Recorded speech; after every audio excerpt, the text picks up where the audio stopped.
images de Mark Zuckerberg, chaîne dorée au cou, au micro du podcasteur star Joe Rogan. Le patron de Meta a choisi cette émission très conservatrice pour afficher le nouveau visage de son entreprise. Il y annonce les nouvelles règles de modération de Meta, mais il fait aussi de multiples appels du pied à Donald Trump en dézinguant notamment l'administration Biden. Vous n'avez peut-être pas entendu parler de Joe Rogan en France, mais aux États-Unis c'est une superstar. Il est suivi par 14 millions d'auditeurs sur Spotify et c'est un des podcasts les plus écoutés du pays.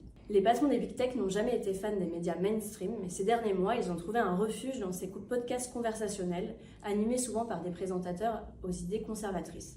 Joe Rogan a interviewé Mark Zuckerberg, mais aussi Elon Musk à plusieurs reprises, et Sam Altman, le patron d'OpenAI. Mais Joe Rogan n'est pas le seul podcast qu'affectionnent les patrons de la tech. Leur vrai chouchou, c'est Lex Fridman, un informaticien qui est passé par le prestigieux MIT et affiche donc un vernis scientifique.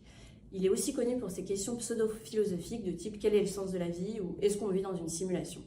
Mais il aime surtout flatter ses interlocuteurs et les laisser parler pendant des heures. Lex Fridman, en plus d'inviter des patrons de la tech, aime aussi interviewer des personnalités très controversées, de type Kanye West ou encore Javier Milei, le président d'extrême droite argentin.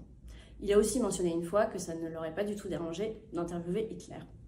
Voilà. Dans ces conversations, les patrons de la tech aiment exposer leur vision du monde pendant des heures et sans jamais être contredits. Idéologiquement, ces podcasts sont aussi intéressants parce qu'ils représentent un point de rencontre entre d'un côté la droite américaine et de l'autre la tech ultra-libertarienne. Ces deux animateurs ont une vision du monde assez spéciale. Ils sont en faveur d'une liberté d'expression totale, ils sont en faveur aussi d'un capitalisme débridé et ils accueillent à bras ouverts le discours anti-woke de la droite américaine. Ces podcasts sont aussi l'occasion pour les patrons de la tech d'afficher une image très viriliste. Dans le podcast entre Mark Zuckerberg et Joe Rogan, un des passages les plus partagés était sur l'énergie masculine, chose que Mark Zuckerberg regrette qu'elle soit sortie du monde de l'entreprise. Rappelons juste que Mark Zuckerberg appartient à une industrie, la tech donc, qui est constituée à 75% d'hommes et que son entreprise Meta emploie 36% de femmes.